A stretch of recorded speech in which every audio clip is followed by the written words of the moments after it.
Hello and welcome back to the Warwick F1 show. This week, obviously, we are looking at the British Grand Prix, arguably the best race of the season, with four drivers seemingly always in contention for the win. Obviously, we had the two Ferraris up front battling away Carlos Sainz and a wounded Charles Leclerc, with Lewis Hamilton closing in behind them, the first time we've seen him up the front this season. Sergio Perez coming back, maybe having a chance to win right at the end, but unfortunately being unable to, and Carlos Sainz taking his first win of the season. Max Verstappen gaining some debris in his floor, injuring his car, and unable to make a dent on the race progress. We'll be talking about that. Obviously, the race started with a massive crash for Guan Yu Zhou, so we'll be discussing that. We'll be discussing how the halo has really come in clutch over the weekend, obviously, with the incident with Roy Nissany in F2. We'll be discussing that seemingly the halo saving many lives at this point, and obviously arguably one of the best innovations that F1 has brought in over the last few years. Obviously, I can't do this on my own, so I'll bring in my guests now. And first we have my co-host, as ever, Chinmay. How are you doing, Chinmay? Yeah, I'm good, thanks. Yeah, I mean, it was a very, very good race. I'll probably just take a statement. I would say it is the best race of the season. Definitely by quite some margin. But it's just we've had everything. We had the big crash. Well, thankfully Joe and Sani and everybody's come out practically unscathed. And, you know, just the safety of the Formula One's just really the strides has just really come forward so much in the last 20 years. It's unbelievable.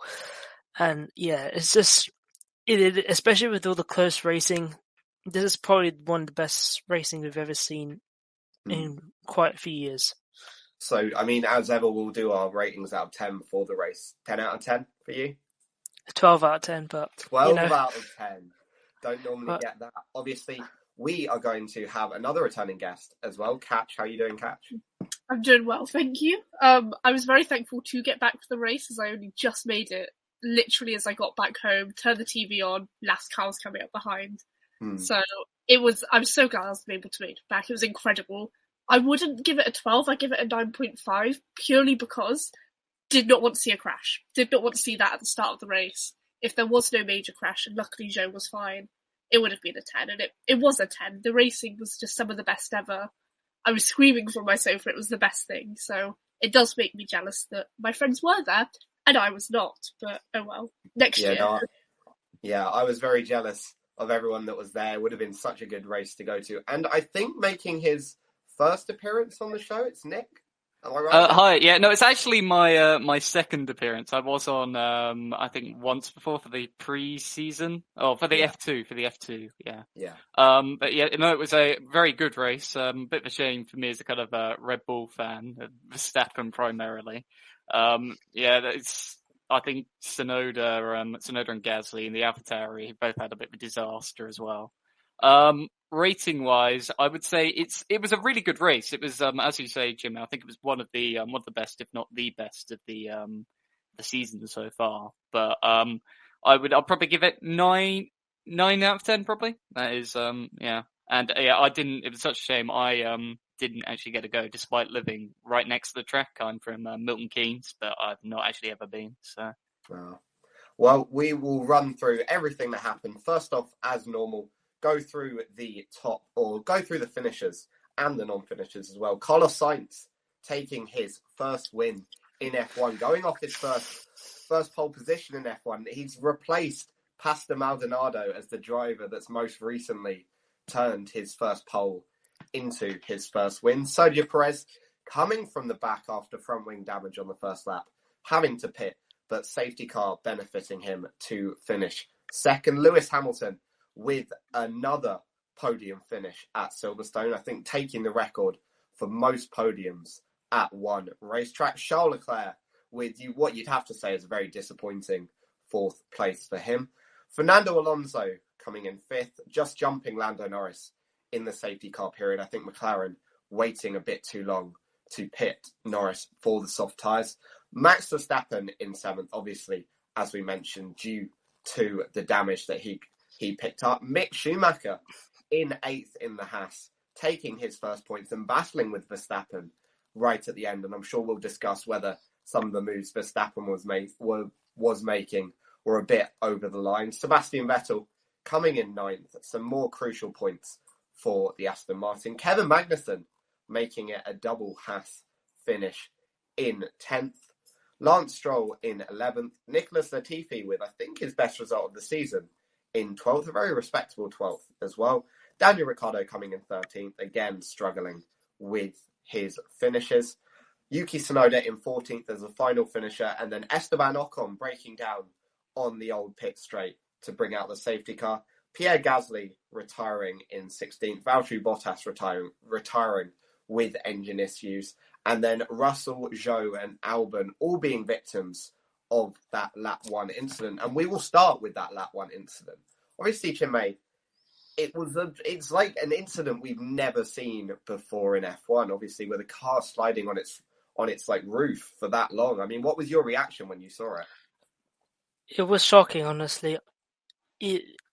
It's something it's the sort of stuff you really don't want to see, and you really don't want to be in Joe's spot at the time. I mean, it's just not nice, and it's just you're just waiting to see if the driver's all okay, and you see how difficult it was to take out Joe because of how the car basically ended up on its side, and it's pretty horrific, to be honest. I don't really think there's much more to say on that. Yeah. And I mean, Katch, do you think anyone was at fault, or was it sort of just like a start line incident that I guess didn't end tragically, but like had quite dramatic consequences? I wouldn't put anyone at fault. I know that some people, some Twitter stands have tried to blame George Russell. Completely wrong. I don't think it was his fault. It was just people were eager. People like Gasly, I think it was the person who chipped Russell, who then chipped Joe, and it all went from there. And you can't really blame anyone for that. No one wanted to take out another driver. People just wanted to gain positions on the first lap of Silverstone. It's going to happen. But it was such a shocking incident, and I'm so thankful that, for one, the TV direction was good. They did not show any footage until we 100% knew Joe was okay. And I think some sports and previous F1 races haven't done that as much, and I'm so thankful they did that. And I don't know, it was just all handled very well, and I was quite thankful to see it, even though there was such a long break. No one wants to see an incident like that, especially with the F2 collision and things that happened there. Yeah, no one was at fault though, and honestly, I know we might bring it up in a bit, but George should have been able to start the race, and it just frustrates me that he wasn't, but that's what it is. Yeah, I mean, Nick, do you agree? Was no one at fault? And I guess also bringing in there, the TV coverage, I mean, I personally thought it was very good, very respectful for what was quite a serious incident. Do you agree with that? Well, yeah, I would definitely agree with the fact that the TV coverage was very respectful. Didn't show any images until we knew that Guan Yu was okay. Or Zhou Guan Yu Zhou. Never really sure you can say it other way around, I think. But yeah, I think it was a racing incident, but it's just it's unfortunate that Gasly, he kind of the gap closed much too quickly for him to he just didn't notice that it was closing that quickly, and therefore collided with Russell. So I think technically you could blame it, but it's very much a racing incident. He couldn't have done much. You have to make a really split-second decision as a racing driver. Not something I could do, and it is just, yeah, it's really unfortunate. I'm very glad Guan Yu Zhou's okay. I'm very glad that Russell's okay, and Albon, who of course was kind of caught up as a result of the incident, is okay because he was in hospital, I believe, longer than Zhou was. Yeah, I mean, it's a bit of a weird one, Chinmay. Obviously, you see Zhou sliding along his roof for 300, 400 metres, flipping over the tyre barrier into the catch fencing. But he's back at the track before Alex Albon, who's like seemingly had a fairly innocuous incident, obviously braking when Valtteri Bottas reacted to the incident, being rear-ended by Sebastian Vettel and going into the barrier, and then being hit 3 or 4 times. It just shows how sometimes the incidents and what can come out of them is a bit weird. It's just like something that looks so spectacular can very fortunately have few consequences, but something that looks a bit more innocuous can cause a lot more damage. Yeah, I mean, you could look back to Monza 2018, I believe, when Ericsson pretty much had a suspension failure or something like that, and he was just flipping over. and that was another spectacular. Or you got Fernando Alonso in 2015, 2016 Australia. I mean, you look at those crashes as well, and it was like absolutely. It's a sight to behold. Just seeing how severe the crash looked. But then you look at the drivers that come out pretty much without scratch, and then we go back to the Albon. It's like compared to Joe's crash, it didn't look as severe, but at the end of the day, the G sensors went berserk on his car, and he had to go to hospital, and ended up spending while Joe didn't actually have to go to hospital at all. So it's pretty interesting to see just how different crashes can just yield the most unexpected results. Yeah, and obviously there was a reason that the Joe crash didn't have such bad consequences, Katch, and it does seem to be that the halo, especially as it looks as though the roll hoop had failed on Joe's car. I mean, obviously back in, I think it was 2018, the halo was introduced. Obviously, there was a lot of opposition to it, but it's been now for 4 years, and we've had a number of drivers on the grid that have either arguably been saved or definitely 100% have been saved by the halo. Obviously, we think to Charles Leclerc in Belgium when Alonso went over the top of his car. Obviously, Romain Grosjean in Bahrain in 2020, that spectacular and very, very dramatic crash we had there. This one as well. And even in F2, Roy Nissany and Dennis Hauger colliding, and Hauger going over the top of Nissany potentially could have had a lot worse incidents. This has shown that the halo has definitely been the best thing that F1 has brought in a long time. And I guess, would you agree with that? Yeah, the halo was it's a godsend. I know it was 4 years ago and it was introduced, but the fact that all the team principals, like so many personnel, journalists are still bringing up how they doubted it and now they don't, just shows how much of an impact. I kind of dread to think what the grid would look like now if the halo didn't exist. Because the racing incidents would still be the same. I don't think maybe drivers would attack racing differently and wheel-to-wheel battles just because of the fear. But the halo has just saved so many lives, and it means that we can see so many incredible battles that we may not have earlier. And I think next year maybe the conversation about the halo may decrease because everyone will just unanimously accept we need it. Thank you, FIA, for introducing this. And it's just been incredible. And an incident like Joe's, like Chinmay said, it's really interesting to see how his impact was so much less than Albon's, who was, I think, head-on into the pit straight wall. So, yeah, I'm just so thankful for the halo and just hoping that no matter what generation of car carries on, it will just stick. It will just stay. Yeah, I mean, Nick, obviously, before we had the halo, we obviously tragically lost Jules Bianchi at the 2014, or after his incident at the 2014 Japanese Grand Prix. Do you think we were maybe getting lucky before the halo? Obviously, we tragically lost Bianchi, but we've seen a number of incidents over the last few years where we could have lost 3, 4, maybe even 5 more drivers. And I guess, Chinmay, do you think there were any downsides to having the halo in this incident? It doesn't look like it. And obviously, with the roll hoop failing, it seems like the halo was the only thing supporting the car. And especially when you see pictures afterwards of the gouge that had been taken out of the Silverstone circuit, it just seemed like the halo did its job. It did its job perfectly. And the fact it's done its job so often in the past means that it's just perfectly justified in being in F1, and I guess different forms being in all other motorsports. Yeah, honestly, I couldn't really see that the halo has just made such a big difference with the safety, and I can't really see. I think, to be honest, the one thing that really concerned me is just how there was still a staunch opposition until really last year of the halo.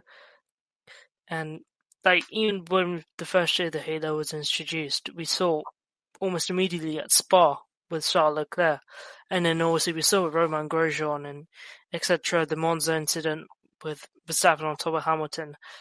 But I think I can't really see anything better without the halo. Yeah, and although although we had the halo as well, there was always more to be done. There's always more safety. And one concern that people were taking out of the crash, Katch, was that Guan Yu Zhou was in the car for a very long time. Obviously, we initially maybe thought he was in the car because he had been very severely injured. But with the photos that came out after and with seeing the replays of the crash where he actually ended up, rather than going into the tyre barrier, going over the tyre barrier, being caught by the catch fencing and then falling behind it. Obviously, he was stuck in the car for a long time.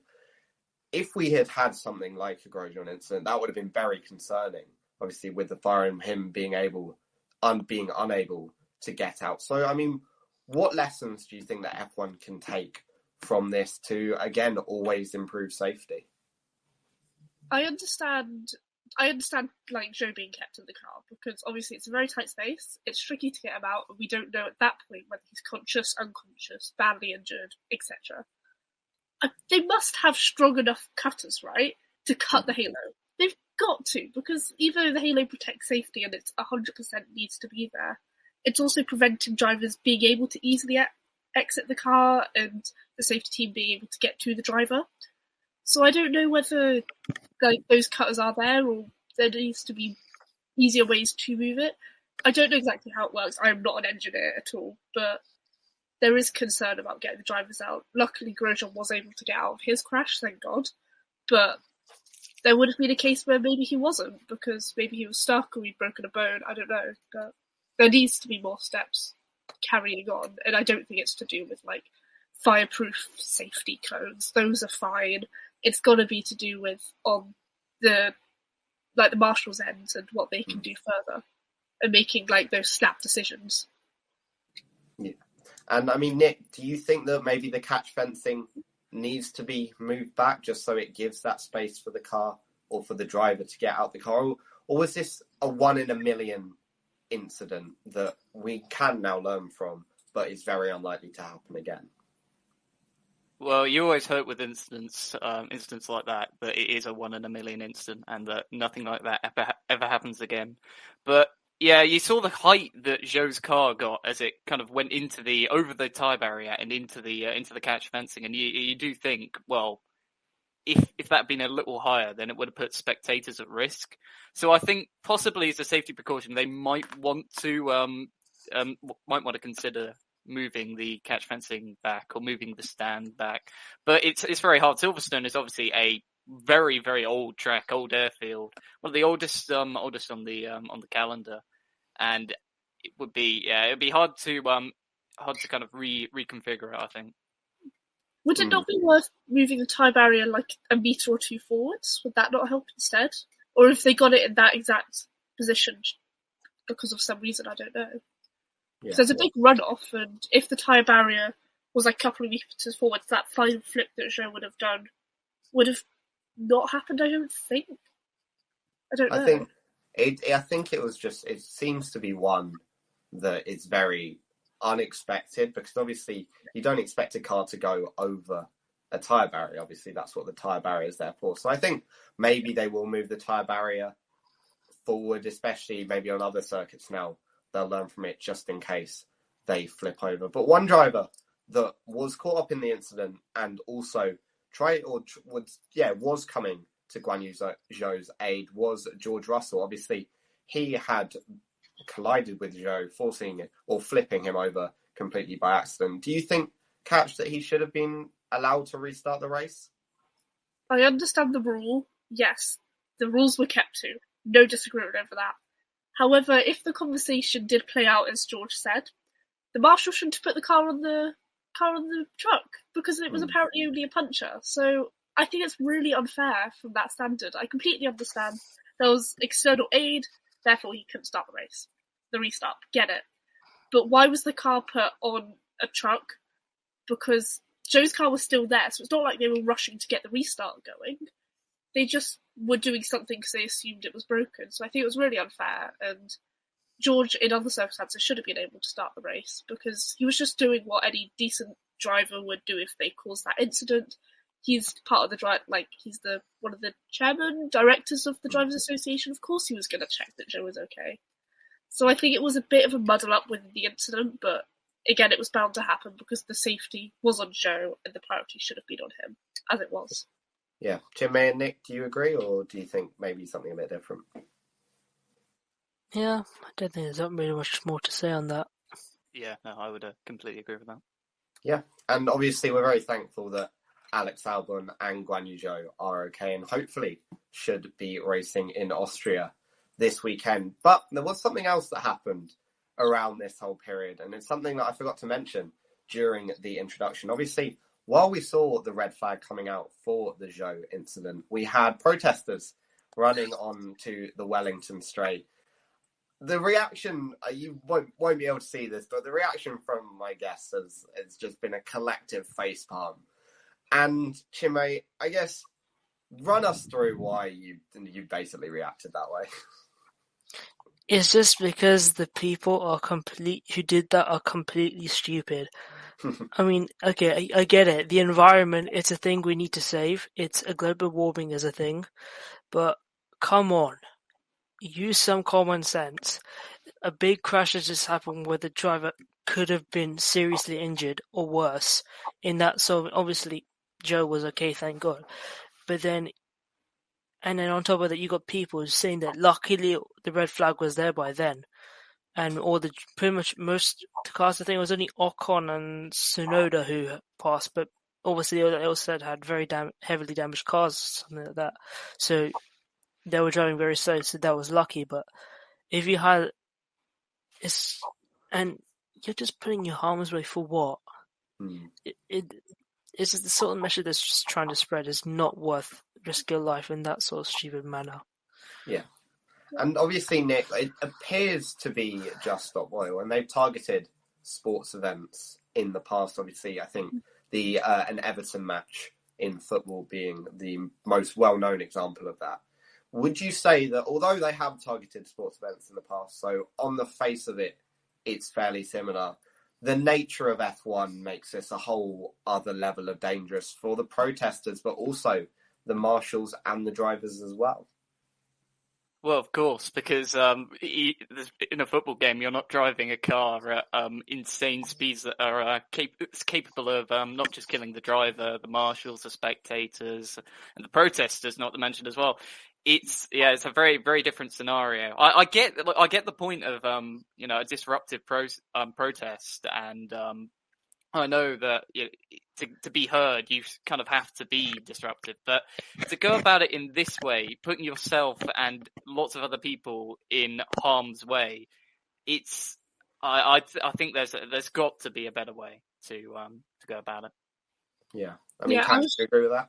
Yeah, completely. I was just on my phone because I found a Twitter conversation that happened yesterday between Gary Lineker and Martin Brundle, and I think if you're not very in F1. You might think, oh, it's just a protest, like it's fine, it was a red flag. Point one, I believe that protest was going to happen that lap anyway, no matter what. So it's just, I think one of the commentators said it, but it's unfortunately good that there was a red flag, because otherwise those protesters would have been on the track anyway. They were planning to, and the police said it a couple of days ago. And also external fans like Gary Lineker said, quote, if it's not already too late, history will look back on these people very favourably. No. I think Martin made a good point on Twitter that you shouldn't encourage it. This behaviour shouldn't be happening. Protests are fine, but not on racetracks where, like everyone said, so many people could be killed, tens of people, even hundreds of people maybe. You don't know the scale to which protesters could go. And I think it's just ridiculous that they thought this was okay. There were so many warnings, and no one's going to look back on them favourably. Everyone's going to look back on their protests and think, what were you doing? You are idiots. Come on.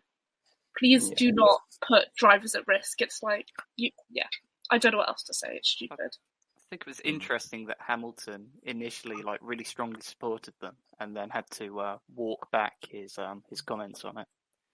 I think it was the right thing to do that he got to walk back, because Mercedes I think had a talk with him over it.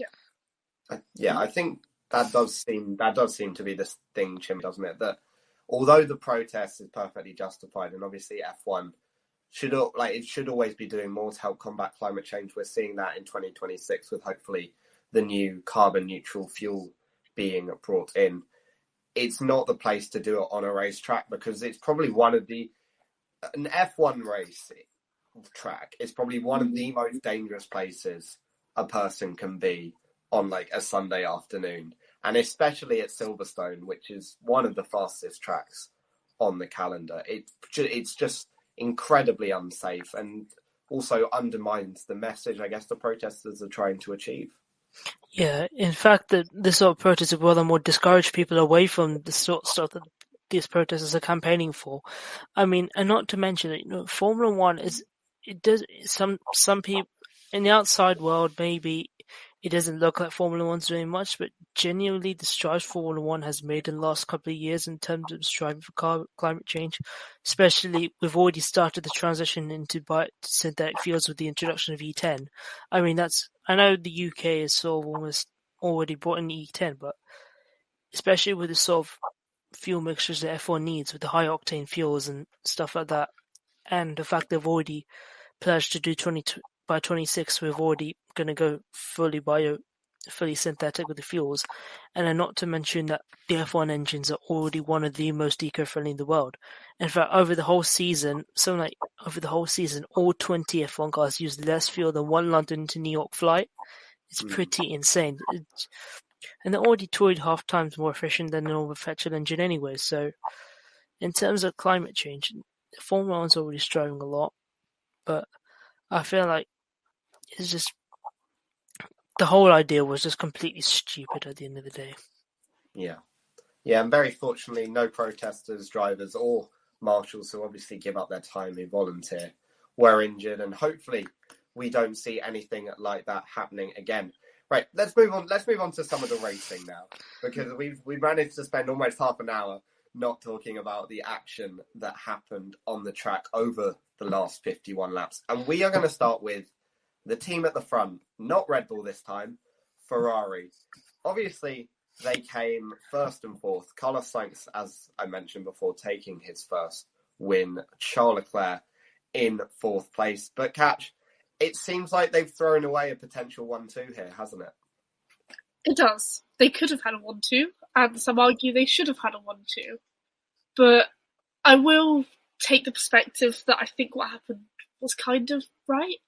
I love Carlos, and I'm so happy he won, but I just don't know whether he would have got a podium, because Charles' car was damaged, and in a way we won't know to the extent it was fully damaged, because yes, he had pace, but he was getting towed along by Carlos for quite a bit of it. And in that restart, I don't know. They could have had a 1-2, but we've now seen the pace of Hamilton, the pace of Perez, and let's not forget Alonso and Norris, that were also in that battle for second place with Carlos up front. Like, I think they could have, I don't know, a 1-2. The strategy decisions were not made quick enough. That was the main fact. They took too long on the strategy, and the pitting and not pitting for those soft tyres was the wrong call. And it was the wrong call made by Ferrari, and it was the wrong call made by McLaren in behalf of Norris. And it chucked away those positions. So I think the teams will learn from that. But yeah, the strategy decisions, some of them were up in the air, to be honest, and it's a bit frustrating to watch. But it did create good racing, so I'm not going to complain too much. Yeah, obviously, Chinmay, it had been a race of cat and mouse between Sainz and Leclerc up the front. Leclerc having damage from a dive bomb into turn one that has produced an exceptionally iconic image of the two Red Bulls and the two Ferraris all aiming for the same apex.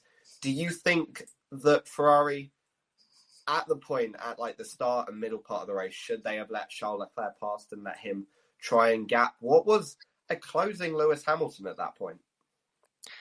Yeah, first of all, it's good to see even more cars in the fight. And it was pretty surprising to see Lewis Hamilton actually being the fastest driver on the track, which is something I completely didn't expect to see this year. But, I think this is probably the one time actually be happy team orders would actually be needed, because Leclerc could not get signs through pure performance, but it was clear that Leclerc was, despite the broken front wing losing 5 points of downforce, that he was still faster than Sainz. And Ferrari, for some reason, they didn't want to go back to 2002 and the whole Schumacher Barrichello thing, and just Sainz should have just yielded and let Leclerc through, but it's Ferrari master plan at the end of the day. Yeah. I mean, Nick, do you think that is part of it? Is that Ferrari have had such a history with team orders? I think 2002 being one of the best examples of unnecessary team orders from the team, as well as 2010, obviously, Hockenheim, the infamous Fernando is faster than you message. We've seen team orders from Mercedes in particular, like I think Russia, I think it was 2018, when it was the infamous Valtteri James message to let Hamilton pass. We've seen them in Red Bull with Perez often giving up the position to Max Verstappen, even this season as well. Do you think Ferrari are scared of team orders at the moment? Well, yeah, it's interesting because they executed team orders to let Leclerc pass Sainz at one point in the race when Leclerc had better pace than I think he did, even with the damage, have better pace than Sainz throughout the race. And if I was Leclerc, I would be absolutely infuriated by what's happened. Really, he was he had better pace with damage. He had been given the order to overtake Sainz, and then he just wasn't he wasn't pitted like Sainz was. And you would have thought it was an obvious decision. He's leading he's not leading the championship, but he's Max Verstappen's main competitor. And he would have, I think, rightly thought that he should have probably been prioritised over Sainz in that way, especially as he was ahead of him at that point. But yeah, I suppose I get the decision to pit Sainz. I know Leclerc was on kind of hot, older tyres and stuff, but it is, yeah, it's dubious, and Leclerc has every right, I think, to be extremely, extremely annoyed by what's happened. Yeah, and we'll bring it into, I guess, what was the flashpoint that set up the great finale that we ended up getting. Obviously, Ocon causing the safety car by breaking down on the previous pit straight, and then Leclerc not pitting for soft tyres. I mean, Katch, is there any reason that you think they did that? I mean, my thought was, looking at the track map, they might just not have had time to bring Leclerc in. By then, I think they were on the back straight, but on the hanger straight by the time the safety car was called. Do you think they just didn't have time, or do you think it was a strategic decision to leave Leclerc out and bring Sainz in? I think it was a lack of time, but this is all going off of my memory of yesterday watching videos. I believe they had about 11 seconds to make this decision. 11 seconds is more than enough time to call a driver in, but was it Monaco, I believe, where they tried to do a double pit stop? And it did not work. I think Ferrari were concerned. They didn't want to muck this up. They did not want a double pit. So they decided, right, we haven't decided on Leclerc, let's go with Sainz. Like, that's safer, we'll let him go first. And he's got less damage. So they pitted Sainz, and they were like, everyone around us has pitted for softs. We're in the mud. But if they pitted then, it was too late. So I think it was fear. I don't think it was strategic at all. I think they just were kind of caught up in it. And Leclerc could have put his foot down a lot more, possibly, and said, look, I want soft tyres. He should have, I don't know, maybe put that down, because Sainz was on it on strategy. He was his own strategist. That Ferrari pit wall did nothing for him that race. And he won it. So it's going to create this interesting dynamic for the rest of the year, because obviously Ferrari want to win the Constructors. They also want a driver winning the championship, and that is more likely to be Leclerc. So they may have to be harsher with their team orders, which were just not happening that race. Yeah, I mean, Chinmay and Nick, do you both agree that it was fear? Was it time? Was it something else? Why do you think they didn't bring in Leclerc? Or maybe did they just think that it was a better strategy decision to have track position over bringing him in for newer tyres? Probably I would say, yeah, maybe track position might have played a part in this. But then also Leclerc did have significantly newer tyres and Sainz as well. So if they really had to pit one of the two, they wanted to avoid a double stack, it would be Sainz, because Sainz had about 6 laps older hard tyres. And yeah, like Katch said, Sainz had no damage as well. So maybe that was part of the reasoning as well. I mean, Nick, do you agree with that? I honestly, I don't think we can mind read Ferrari strategy. They rarely have any idea of what they're doing really amongst themselves most of the time. But yeah, we can't really say what was going on. But I I think it was a little unfair on Leclerc. I can get, the time gap as well. 11 seconds is such a small gap. You have to make a split decision. It's even small. It's slight. It's kind of compared to like the Gasly thing where he had to make that decision. But obviously that's even more of a kind of minute scale. But yeah. Yeah, and I mean, do you think that we will see? Do you think that we will see the Ferrari board or Ferrari team? Will they have to reevaluate how they make decisions in the future? Because obviously, if, as Katch was saying, Leclerc is the number one driver, is that the main thing that we should be doing? That we should be having Leclerc get priority, and that Sainz should be coming back. And we saw that almost on the restart with Sainz being asked to give those 10 car lengths to Leclerc at the restart. Do you think that they'd almost realised it was a little too late and they were trying to make up for what they'd done, Katch? Yep.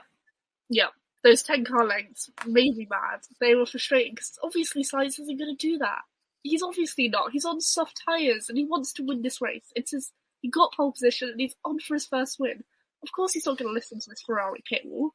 So they were just making up because they wanted to try have a slim chance of keeping a 1-2, and then if anything went wrong, they could put the blame on the driver.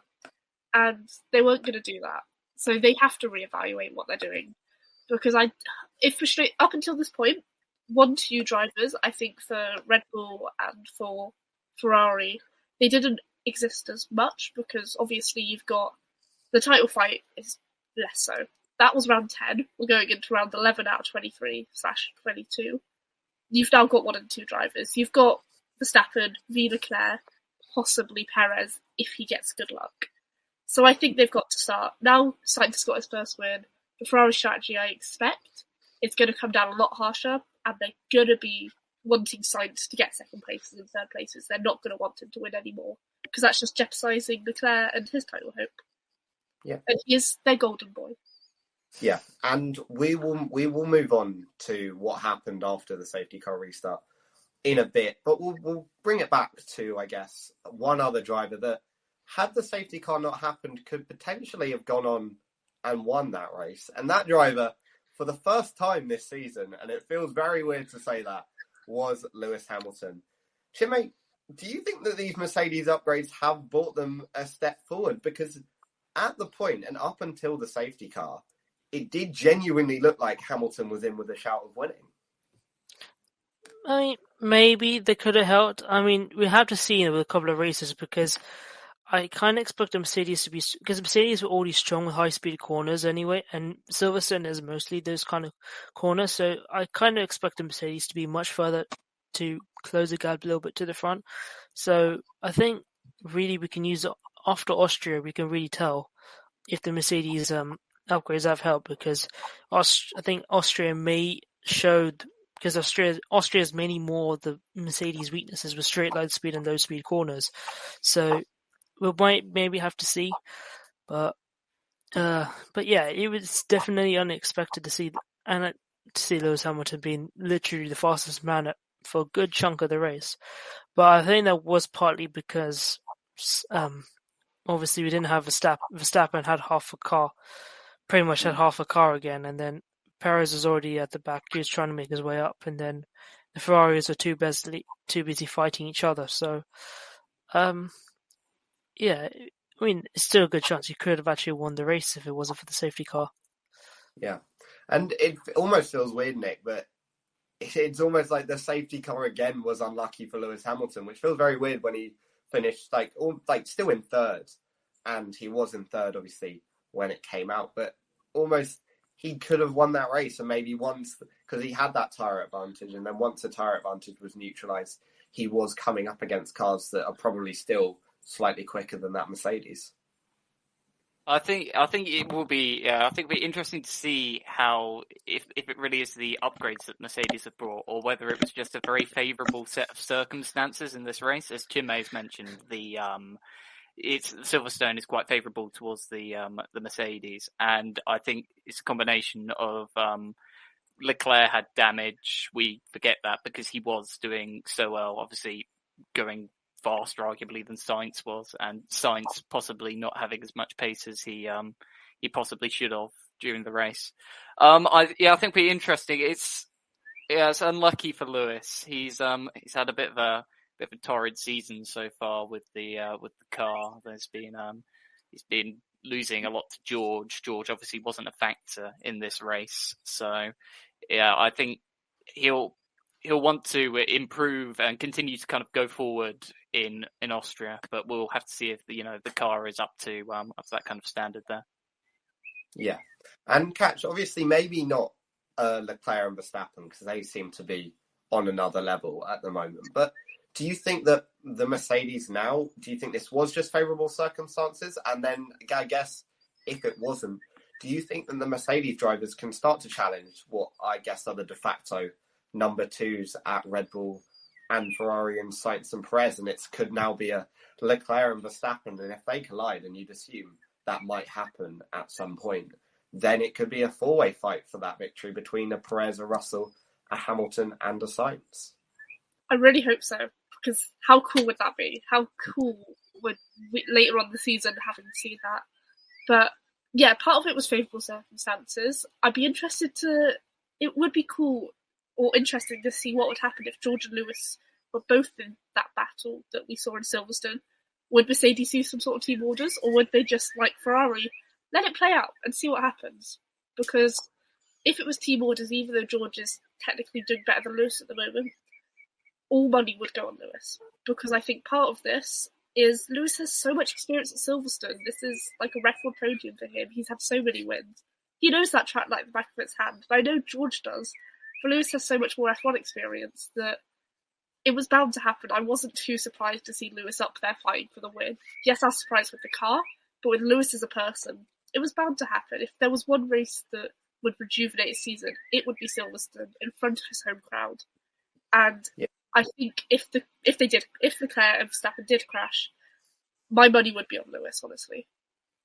Yeah, I mean, it does seem to be that Mercedes could be back, not back in the title fight, but could be back fighting up the front. Chinmay, do you think they'll use this as a platform to launch themselves? Because obviously they've been on the podium since every race since Monaco now. They've been George Russell obviously getting one in Azerbaijan before Hamilton taking one at Canada and here at Britain. They've scored more points than Ferrari over the last 5 races. Is it just the consistency that's keeping them, I guess, in the fight? And now they can use this and maybe other results as a springboard to almost being able to challenge the Ferraris and Red Bulls into the next few races. I mean, they'll certainly take this momentum forward and stuff like that. I mean, let's be honest, this year is just a showcase of how quickly Ferrari can throw away a championship. So I wouldn't be totally surprised if... Okay, I mean, it's a fully expected that should be Verstappen Red Bull Championship champions at the end of this year fairly comfortably. And I wouldn't be surprised if Mercedes could even possibly remotely challenge Ferrari for second place. If this sort of strategic blunders are continuing, which I'm sorry, it's just been atrocious. Ferrari have done this before in 2018. They threw away the championship there, and then they're throwing it away this time, possibly even worse, because the car is even more competitive than it was compared to 2018. And yeah, I wouldn't be surprised at all if Mercedes could even challenge for second place, the constructors. Yeah, and we'll move on to after the safety car restart now, and talk about the Red Bulls as well as part of this. But first, obviously, that restart was those 5 laps before the positions sorted themselves out, before Perez got into second, before Hamilton got into third, and then Leclerc settled into fourth. Katch, I can't think of a better few laps than that for a very, very long time. I know I was watching it with my family, and every time a replay came up, it was so long, and you almost wanted to go back to the action to see what was going on. There was so much that happened. Obviously, Leclerc around the outside of Hamilton at Copse. Perez forcing Leclerc off. Hamilton swooping up the inside. I think we've got another bit of iconic commentary. can you think of a few laps that were better than that for a very, very long time? I can't, because they were just so good and the energy was there. It was a restart. We were all like, oh, what's going to happen? There's so many cars in the fight. They're all on softs, apart from Leclerc. It was incredible. And my mum and dad were not here. I was watching it with my sister, and my sister is not into Formula One at all. She'd just come down because I got home. Oh my God, that was the best introduction for her. Like, if anyone ever asks me, oh, what's F1 like? What's the racing like? I will show them those laps, because that Silverstone race was incredible from start to finish. And I think those laps are hopefully just a taste of what's to come. Even though this season has been worse than last year, like as a whole, I think last year was so much more exciting. Those laps just beat all of that, because having more cars in the fight is better, and no one will complain. I don't care if there's an argument about, oh, Mercedes being back is better for the fight, because it is. Because you have 3 teams at that point. And why would you have 3 teams? Why would you want 2 teams when you could have 3 and you could have 4? And just more's the better. And I think these regulations have really helped. And I don't know whether Austria is going to be as exciting as Silverstone is, but what a way for those battles, what a way to have that for 4 races in July started off. I'm hoping that July is going to be the month for F1 in those battles. Yeah, and obviously, Nick, we had that like what I think will become quite a defining image of the 2022 season, at least this race in particular, of 5 different constructors all going for the final 2 podium positions. I mean, did you have a favourite moment of those few laps? Oh, I think it was a very very intense as Charles re-overtook Lewis going into the corner where he crashed. I think it's Copse where he crashed with Verstappen last year, and yeah, that's definitely my favourite moment. I was a bit disappointed actually that seeing Alonso and Norris so close to Hamilton and not really. I think Alonso just was trying to maintain position more than catch up with Hamilton. He probably could have, made challenged him a bit if he'd wanted to, but he was very much focused on, keeping Lando behind because that's his race. But it was really action packed towards the end. Having obviously being a Verstappen fan and with the incident with the AlphaTauris, I've been quite depressed up until the safety car, and then obviously all the action started happening, and I got a cheer on Perez. So. Yeah, that was very, very, very intense. I'm not sure we'll see too much more like it this season, unfortunately. Yeah, and obviously, Chinmay, we both heard the iconic Crofty commentary of "Through Goes Lewis Hamilton" at the final corner, but that was sort of supplemented with the crowd noise, and I think that's the loudest I've ever heard an F1 crowd. I don't know, it seems to be something that's either unique to Silverstone, because I remember it being at Silverstone a lot of the time, or it's something that F1's brought in, just allowing the crowd to be a lot louder. Do you think they were just louder? Do you think it was the microphones in there? And I guess, does having the crowd noise sort of just make the whole atmosphere, and especially watching it even as well, even better? Yeah, I think it's a combination of all of it. Probably the crowds was even louder at that point because obviously Lewis Hamilton pit, especially when Lewis Hamilton pit Perez and Leclerc when they had a little tussle before the pit straight, and yeah, and it's just a lot. It makes the atmosphere so much better. I'm like, I'll go back. I'll probably just use cricket as a great example. Is that when COVID and you really felt a difference when COVID started and all the matches when the cricket season restarted, when there was no crowd. It's probably with football as well, but it's just there is a difference between when you have a crowd reaction and when there is no crowd at all. It just amplifies the experience so much more when you get to see it. So, yeah, it's nothing but good to see just how good the crowd interactions have become, especially at Silverstone. Yeah, and obviously we'll bring it into the Red Bulls now because although Hamilton managed to get through past Perez and Leclerc, he couldn't quite hold the position. Obviously, I guess, would you say that he was forced off at turn 3 catch? And I guess thinking about that as well, should it have been a penalty maybe for Perez at turn 3, but also for what happened at the final chicane? Perez obviously forcing Leclerc off the track, maybe coming from an off-track position to do so before Hamilton swept up the inside.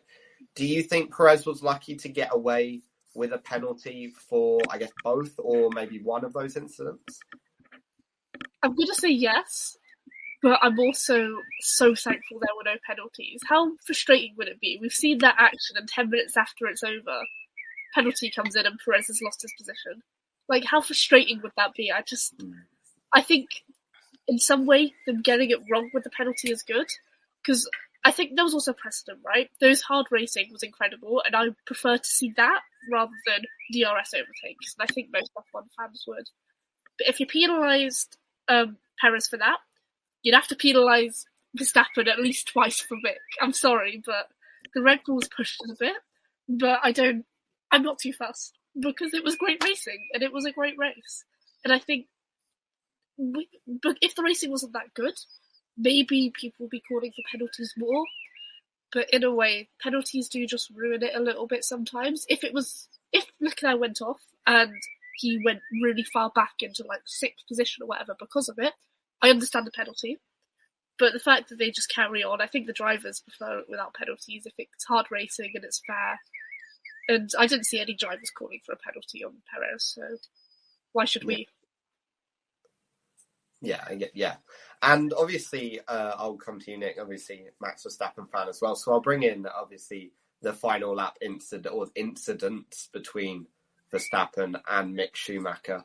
Do you think, what's your opinion on it? Do you think they deserve penalties? Do you think the Perez ones deserve penalties? Or maybe just it was just hard racing? Yeah, I guess. Yeah, I as a Red Bull fan, it is hard racing. That is kind of it's what Perez did in Abu Dhabi. He really pushed the limits. Max Verstappen does it on quite a few occasions, but I think it just shows that Verstappen he's in 7th. It's been an awful race for him. He really wants to he wants to get as many points as possible. It's his passion for the sport, his passion for racing in general. He wants to hold on to that position, and he's determined to use everything at his disposal to stay in that position. He push the limit possibly a bit. I would have if he had been given a penalty, I could probably see why it would have been on the edge, but I agree with the decision to just, and same with Perez, to just leave it be. Chinmay, I guess, do you agree with all the incidents that the Red Bulls sort of got themselves into in the final few laps? Yeah, I mean, it's like Nick said, it's just hard racing. Just let them race, and also you gotta remember, especially with the last few with Verstappen's battles, he was driving a very wounded car. He had to take very compromised lines, and yeah, he may push Mick a bit too much at times, but at the end of the day, he has not got full control over that car, especially because he's literally got half the aerodynamic downforce he's got. So you got to give him a little bit of credit for at least being able to keep the car out of a barrier. And I guess we'll bring it to Max Verstappen just to finish off our discussion of the top 6. You saw there was like a photos come out of the bit that got stuck in his car, and it's a fairly large bit of AlphaTauri. That's obviously very unlucky. Do you think, Katch, that the race maybe would have been worse had he been up the front? Because it was looking like when he got past Sainz, when Sainz made his mistake right at the start, Verstappen was just going to run away with the victory. For me, it was better, because I'm not a Verstappen fan, so I was pretty happy to see him back there. Behind Lando, I'll take that.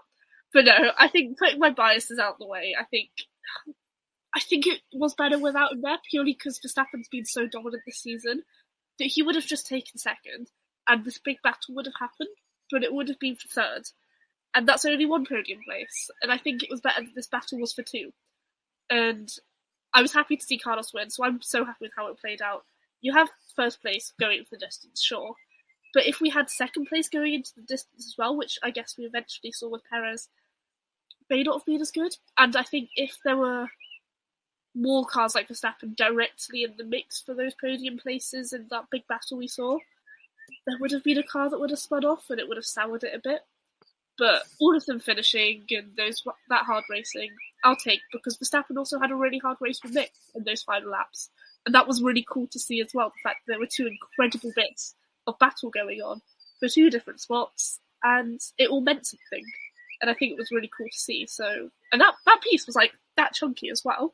I don't know how that can get stuck in a car, but fair play for keeping it on the road, Max. I respect that a lot. Yeah, because obviously, Nick, it's weird seeing Max Verstappen both so far back and both seemingly not being able to recover from it. I was watching like his gap throughout the middle part of the race, and he was just losing time to Fernando Alonso, being on the sort of same pace as Esteban Ocon behind him. At one point, he was coming under threat from Nicholas Latifi after he'd pit. I think there was just about a second gap, and I wasn't praying for it, but it would have been really, really funny to see Latifi overtake Verstappen. Do you think this was just one he has to chalk off, and I guess be thankful that maybe he hasn't lost as many points to Leclerc as he probably could have? Yeah, I think it's unfortunate. It's almost also right because it's a piece of the AlphaTauris, and they had that big incident where they took each other out from Tsunoda and Gasly, which was it's just awful seeing those two collide and basically take each other out of the race. And then that bit, the AlphaTauri getting stuck in Verstappen's car, taking him out of the fight for the top positions. But he'll know that it's unfortunate. There was nothing much more he could have done except maybe just avoid the curb and hope somebody else ran over that bit of debris.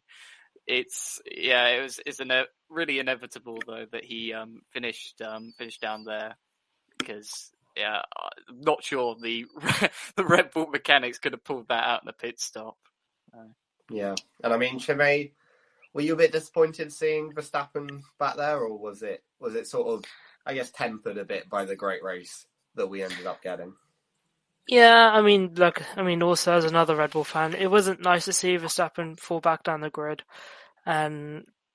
But at the end of the day, I'm kind of happy because at least one time it'll be somebody else winning, and especially seeing Carlos Sainz winning, it was just a lot. It's just really nice to see. So overdue his win. I think it's probably his fourth time lucky or something like that, because he was at Monza 2020. He couldn't get it. Monaco, Canada, he couldn't get it. So at least he's finally got a win. Hopefully that'll be a confidence boost, and now he can hopefully start bringing it to a four-way fight for at least three for second place or something like that. Yeah, I mean, Katch, we'll talk about Sainz quickly.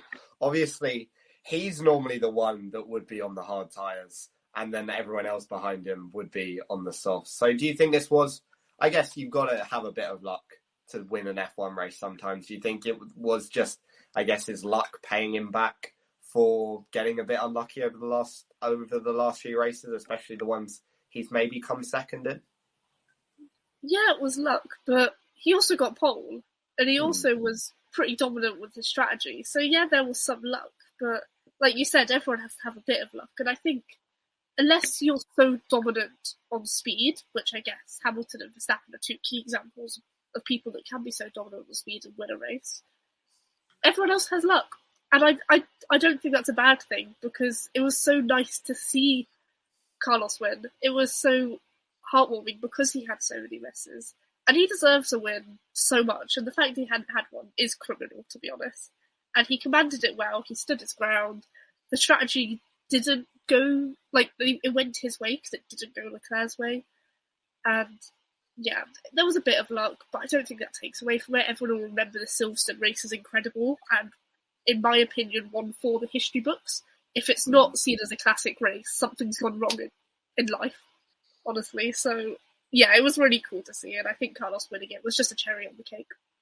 Yeah, Nick, I guess just to finish it off, Sainz has come off now a second place in Canada, a second place in Monaco as well. We see his DNF in Azerbaijan and then a win here.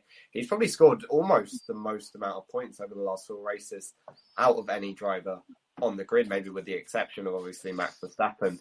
Do you think he is starting to push on? He is starting to become a bit more of a threat in the title battle, and it's sort of maybe at the start of the season, people were seeing him as probably the like the slowest out of the four of Verstappen, Perez, and Leclerc. But do you think maybe he is bringing it up? He is bringing it up to their level and could start to contest more wins in the future. I think he always was with Sainz. At the start of the season, I think everybody people thought that he was going to be around Leclerc's level, actually, but in the end, it's turned out that I think consistency has very much been a problem for him rather than ability.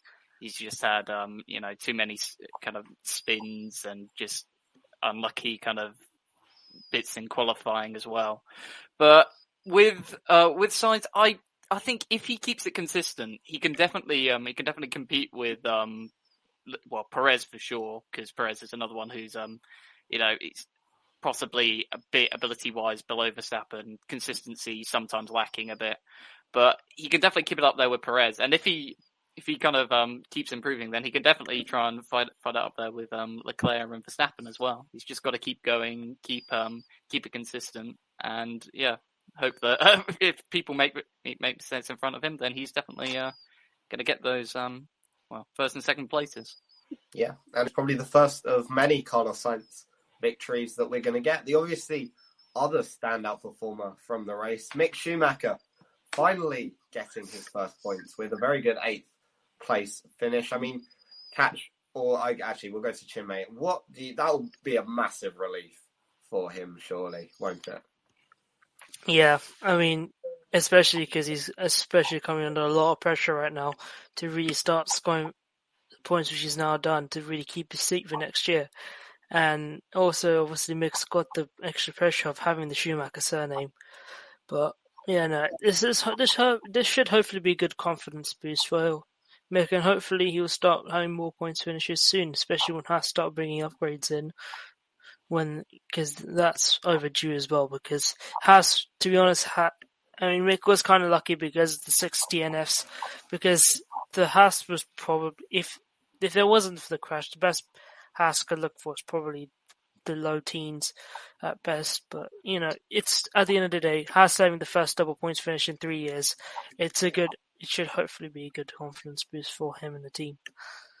Yeah, I mean, Katch, do you think he'll kick on from this? Do you think it is going to be a bit like a George Russell last year, that he might get a few more points finishes? Or do you think that this race was, I guess, a bit special in how many people retired, and that we might see this might be his only points of the season? I can see him getting at least points in 1 or 2 more races, because things are bound to fall his way. I think as title fights get more intense, you see people that don't usually get points benefiting from the on-track action that happens and damage and everything, and that's what happened to him. But we also saw him legitimately fight Verstappen, and I know it was a damaged car, but he was ahead of Seb, and he was fighting in a fair way. So it's obvious that he's learned so much in his couple of years in F1, or his 2 years in F1, and this points finish was overdue. He's got it, and the pressure is off, and he will, I think, relax a bit more in his racing, be less stressed, maybe, and just, I don't know. I can see him getting a couple more points finishes because it is Mick, it's bound to happen, and everyone likes him, and we all want to see him do well, so I can see him benefiting from stuff that goes wrong. Yeah, I guess, Nick, do you agree with that? Do you think Mick does have, I guess, now the capabilities and probably the confidence to start scoring a few more points over the next few races? Over the next few races, I'm not so sure, but I think it's definitely a confidence boost for him. I mean, I'm not Schumacher's kind of biggest fan. He's a lovely guy, but him getting promoted in F2 over people like Eilert. So I know he won the championship, and Zhou and Eilert obviously got very unlucky. I think ability-wise, Eilert in F2 at that time was above Schumacher. Zhou, arguably, as well. He had, if you watched Zhou's kind of F2 season when Schumacher won, he was making a lot of very exciting overtakes, always on the alternative strategy, coming through the field, kind of overtaking ability was well above. And then Schumacher, I can't remember what race it was. Mugello, possibly. I think it was, Mugello or something. Zhou kind of got involved in an incident, and then a lot of retirements, and Schumacher kind of from the bottom of the field basically went all the way up to third as a matter of coincidence rather than anything else. But that's how Formula 1 and Formula 2 works, I suppose. I think he's he's got the confidence boost now. We'll have to see how he performs relative to Magnussen as well, who is obviously a much more experienced driver. But yeah, we'll obviously have to see and then evaluate whether he keeps his seat for the season of the next. Yeah, and I guess I'll just go around my panel just to finish off. Anyone else you want to talk about? Any other standout performances? Any other moments that we may have forgotten? Chinmay, starting with you. Not really. Probably the only thing is going before the race, Nicholas Latifi with Q3. Latifi actually did really well at this race. Like Q3, running in the top 10 for a lot of it, obviously falling back in the Williams. Do you think it was the best he could hope for? And actually quite a very good performance in a car that hadn't received the upgrades and is probably the slowest on the grid at the moment. Yeah. There's not really much more he could have gone for, to be honest. At the end of the day, Williams is just not good in the race pace anyway, so probably a little bit unlucky to get out the points as well, but not much you can do about that. Yeah. Nick, any other moments you want to mention? Other than the AlphaTauri collision, I think it was 6th and 7th or something they were running, and just Tsunoda. This was the kind of opposite thing of Ferrari, where there was team orders, no team orders between them.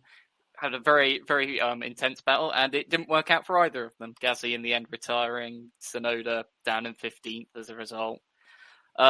It's a shame for both of them. I really like Tsunoda. I like Gasly as well. Obviously, Red Bull's B team, and what a shame. What a waste of a potential, double points for AlphaTauri. Yeah, probably quite crucial points being missed out on there. And just finally, Katch, anything else that you want to mention? I just want to let people know that Danny Rick did have a DRS issue, so he didn't have DRS for part of the race, so that is why he was kind of bad. But no, I don't think there was too much else stand out. The McLaren screw up of the strategy on the pit stop for Norris was another point that just needs to be mentioned. It did put him in 6th. They could have had 5th. It's what it is. I'm looking forward to the Alpine and McLaren battle for the next coming races, especially in the Jam-Packed July, because it's going into Austria. It's a track that suits Red Bull really well, and it also suits McLaren quite well. Lando's had 2 podiums there in the past 2 years, so I'm expecting to come on at some point and be preaching my guy again, but I don't know what's going to happen. I think it's really exciting. And the battles all the way down the field are pretty cool, and I can see it being a bit jumbled at some point. Yeah, and we're going to have to wait and see how it goes next week. Obviously, that is the end of our British Grand Prix roundup, one of the best races so far this season.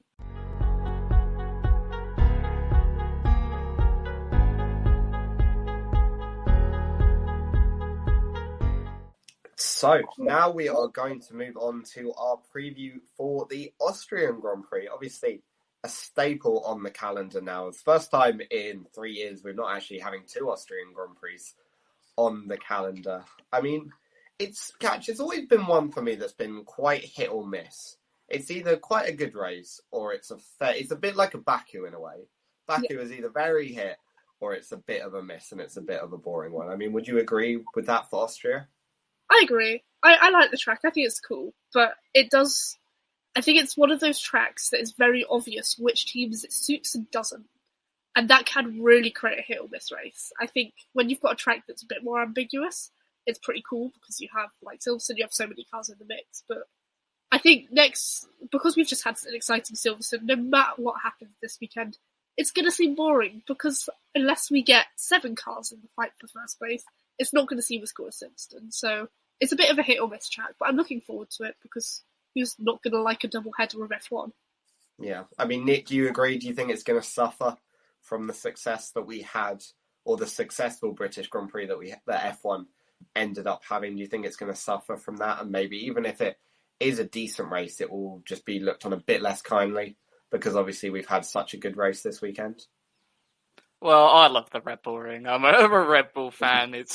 We've had some very good results there the past few years, Max in particular. I hope it isn't. I hope it's not overshadowed. But Silverstone, honestly, the end to that race is hard to beat. And as I said, I'm not sure we'll see anything like it, this season. I hope we will, but I wouldn't count on it. Yeah, I suppose it will be. We'll have to see who's what car's good around there. I reckon it'll probably be Red Bull strong again, Ferrari just behind, Mercedes maybe less strong than they were at Silverstone. Midfield, we don't know. Hopefully, I hope McLaren and Alpine can be about the same level, have a good fight as well. Be interesting viewing. Yeah, and obviously we'll see how it goes. But first, we need to do our predictions for the Austrian Grand Prix and look back at our predictions for the British Grand Prix. So I'll throw it over to my co-host Chinmay. We weren't as good as the previous ones for the British Grand Prix, were we? No, I think the score before was 36-30 to you. But all thanks to Jack. He's literally all thanks just to Jack. given me a least. Yeah, that was some epic predictions. But if we're just quickly going over the British Grand Prix, you predicted Verstappen, Leclerc, and Russell. So you got the constructors in the right places, but the wrong driver. It was a great. I saw a great tweet that was like, "It was a great day for second drivers." Yeah. Whereas I can't remember who did my one because I didn't do predictions for the last one, but whoever did mine, I think it was Bethany who did mine. And the predictions for my side were Verstappen, Perez, Leclerc.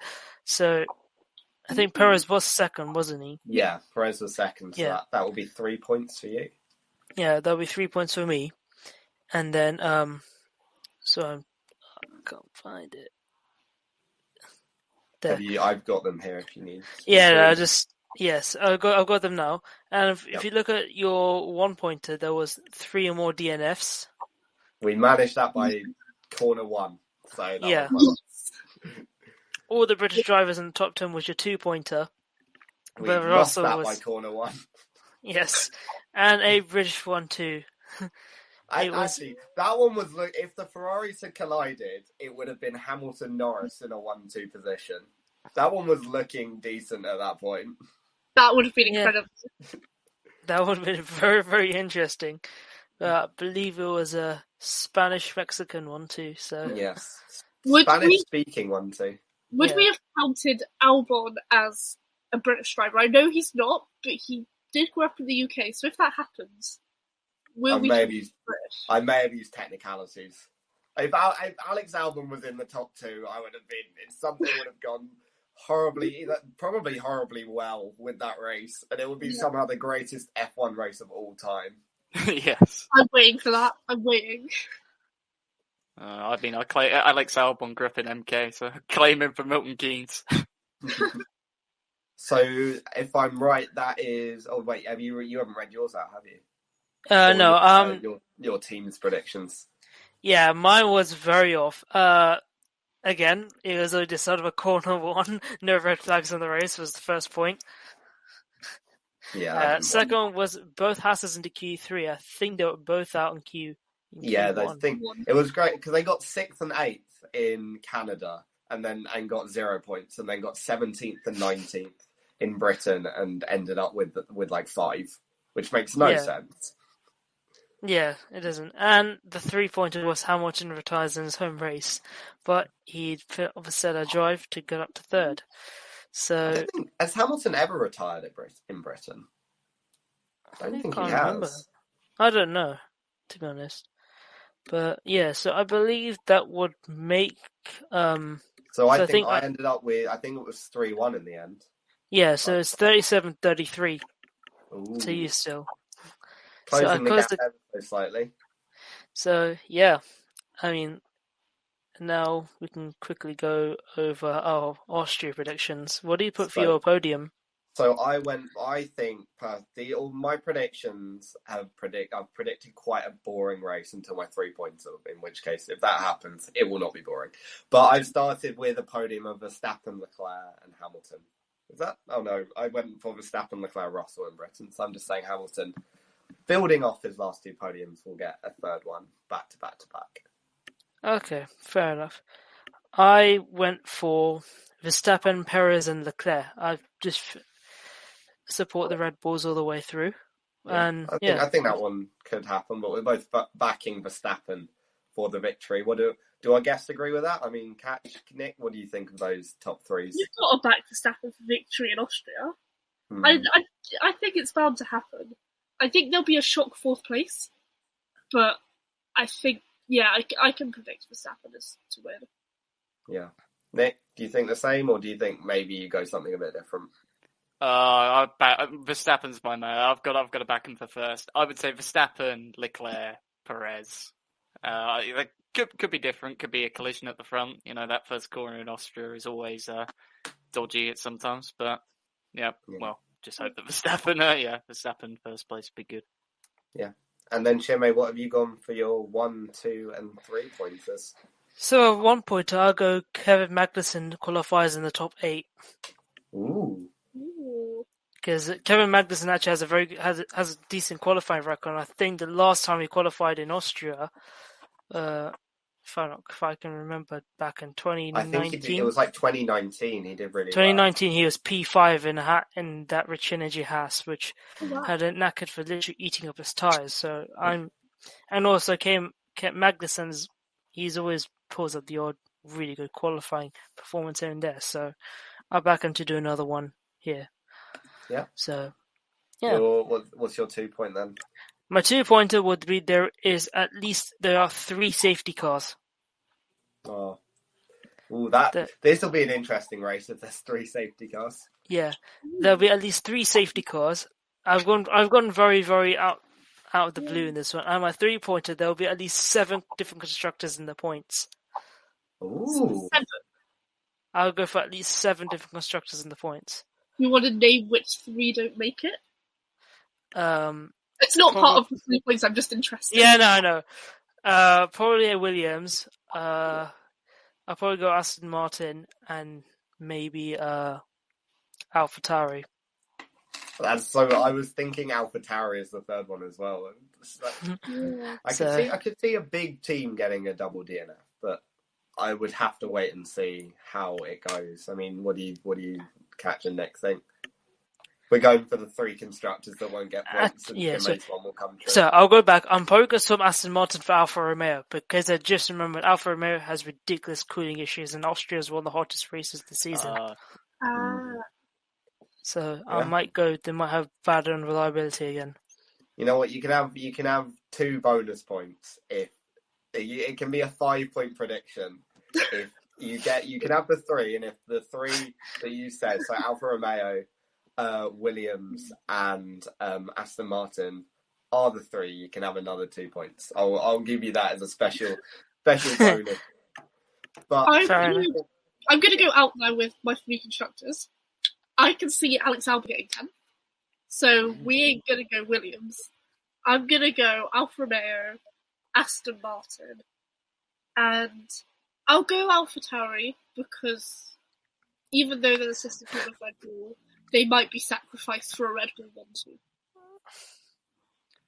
Well, I really hope it's not AlphaTauri after what happened at Silverstone. I just think you'd be really sad for Yuki and Pierre.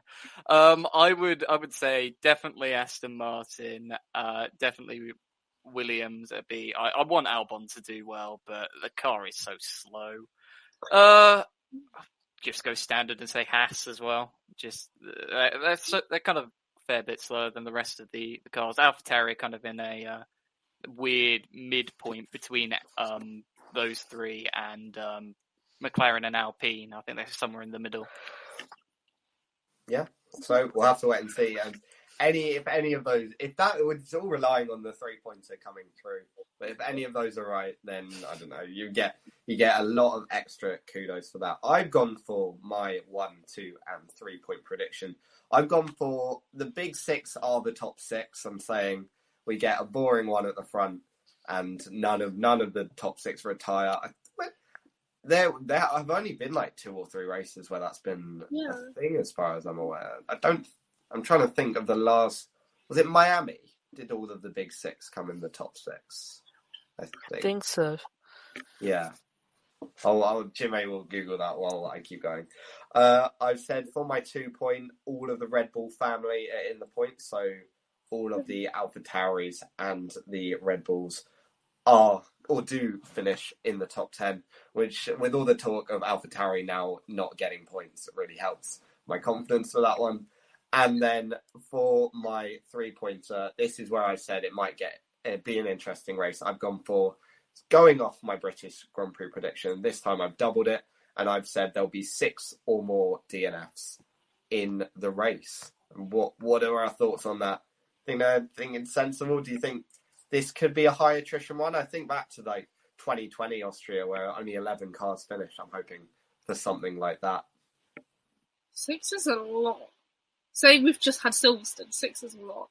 Well, yeah. I don't know. It'd be a really interesting race if that happens. I can just see it being a bit boring, though. Hopefully, it's not boring. I mean, if all of them come true, it'll be a weird one. Then like 6 back markers retire, but the 6 at the front are all boring. Yeah, that would be odd. But I just have a point on AlphaTauri. I think when was it that they both Tsunoda and Gasly said they were going to keep their contracts? Because is this just a contract curse spiraling again? The contract curse is a big. I think Gasly said recently. Yeah. I don't think it was just before Silverstone, but it's twice this year there's been some sort of contract curse. Yeah. Nick, do you think the contract curse is a thing, just to finish it off? It's kind of, it adds pressure, doesn't it? You know, you've got that nice. Well, it doesn't. Sorry, it relieves pressure. But then once you've got the contract, you think, oh yeah, well, my career's my seat's safe for a bit. But if you keep kind of colliding, there's a couple DNFs, then somewhere in the back of your head you'll be thinking, God, people are my engineers, my team, they might be regretting this in a way, and maybe I'm not living up to their expectations, and that would, in a sort of roundabout way, put more pressure on them had they not even got the contract in the first place.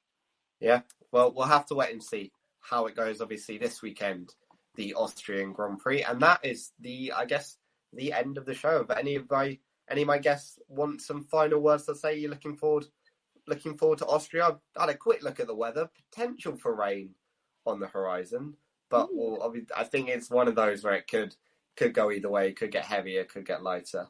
Anyone got any final words? Probably just saying about that rain. No, we've never had good luck with Austria in the last few years. Because last year we had the chance of rain, and it literally started raining like 5 minutes after the race finished, something like that. That's what F1 has been like for the last few years. It just rains after it finishes. I've just had a look, and it starts at 2 p.m. I don't think I'm actually going to be able to watch it live. I thought it was at 3 p.m. So that is going to be a key for me that evening. Well, we'll have to wait and see what happens at the race. As I was saying, thank you to all my guests. Thank you to Chinmay for, as ever, being a co-host. Thank you to Katch and Nick for coming on as guests. We'll be back next week with, obviously, an Austrian Grand Prix rundown. But that has been it from me. I have been your host, Will Kingswood, and thank you for listening.